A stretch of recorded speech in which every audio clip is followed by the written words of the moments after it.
So the real-time parameters, I'll just start with the choosing the modules. That exactly corresponds to which module you're working on. Up here you can see when I choose these buttons, I am changing the module down here. It also corresponds to the to choosing it on the GE window. And then we have the performance real-time parameters, which I'll get into in the next video. Before I get into the parameters themselves, I also just want to tackle the values to display. So we have the current controlled values, which means that they're controlled by the real-time controls. So using swing as an example, basically it shows that in the GE, when I move this, you'll see that the value changes, and this just echoes the same exact value.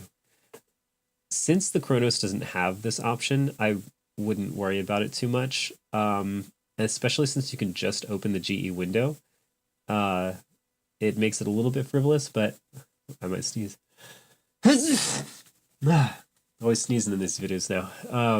Yeah, since you can just open the GE window, it makes it a little bit frivolous, but it is kind of nice, if you're changing a bunch of parameters to be able to, with the model to just be able to see, all of the values all at once. But anyway, the more useful one, in my opinion, is showing the stored center values, and that corresponds to the center value of the when the controller is at 64. So of course these are all 7-bit MIDI based, so it's 0 through 127. Otherwise can be thought of as 128 steps. So in the middle value of 63 that we get, or 64, I always get confused about how they exactly divide that up, but we get a value of 50. We can see that the swing is at 50. When I move this, it shows 30. And so you can actually change this value and make it so the controller is kind of stretched more one way or the other. So if I want the center value to be like 71, then that means in the center, when I'm at 64, then we'll have a value of 71 in the swing.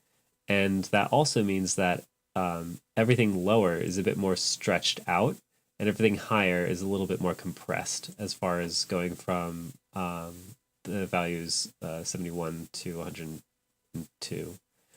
So so that explains what value is. Also note that if you don't have an assignment, then the value parameter just takes over and becomes the absolute value for that parameter in the GE.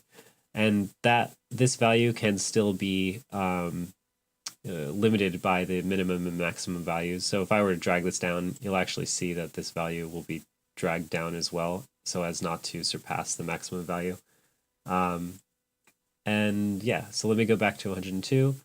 Let me just move this real fast, even though it's not assigned, to something like 38. And then let me put this back at like 50, which is the default.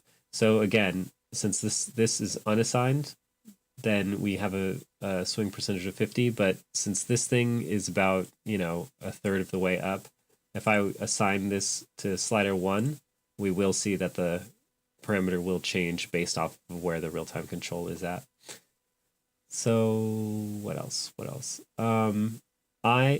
is the module layer, which means that you can assign controls via the module layer. I could also click the master layer, and that means that I would then assign these parameters to controls in the master layer. Of course, you can assign, multiple parameters to the same control, and multiple parameters from different modules to the same master layer control. It's super common. I think pretty much 100% of the time. I've never seen it not have swing on the first slider. But yeah. The next thing that I want to talk about is what parameters are available. So the parameters that are available are based off of the RTC model. Different models will have different parameters. So like this is BL1, and you see this set of parameters. This is wave shape WS1. So we get a slew of different parameters, so on and so forth. Drum melodic, we'll get a bunch of different ones. And yeah, Some of them have very similar parameters, like CL1 and BL1. Actually, the first page is almost identical, other than this rhythm template plus restore. We get 1 versus B. Yeah. And then I think that actually covers everything. Well, I guess I could talk about particularities like polarity. So let me go back to the module layer. Let me show this first module. If I go from 0 to 127, you see we do climb from the minimum to maximum value. If I had the polarity flipped, boop, then we would climb, I believe, from the maximum, yep, it's at 200, all the way down to the minimum of 0. Rhythm swing is a little odd in how it goes from 0 to 102. The last two values, 101 and 102, actually correspond to swing percent at plus 200 and minus 200. When it's at 200%, notes just overlap and actually cancel out, and it creates a really cool effect, but not really trying to talk about the effects of the GE right now. So what else? You can also, aside from flipping the polarity, flip the minimum and maximum values. So that's actually exactly the same as flipping the polarity. Now, when I'm at its minimum value, we have a 200 output, and then when I go to the maximum, yeah.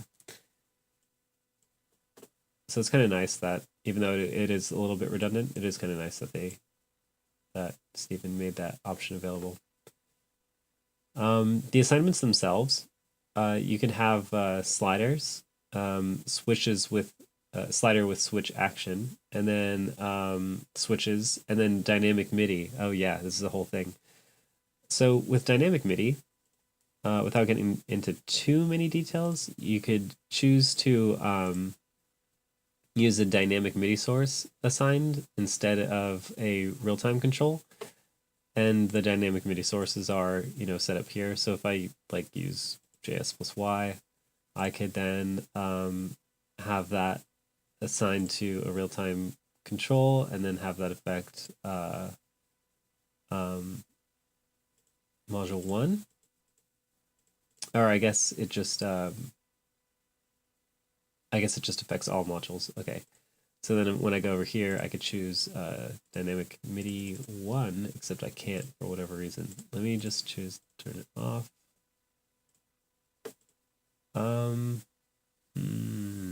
Why can't I choose that? Why can't I choose dynamic MIDI 1? I'm doing something wrong. Oh, you know what? Maybe dynamic MIDI can only be assigned via the master layer. Yep. Okay. I actually didn't know that.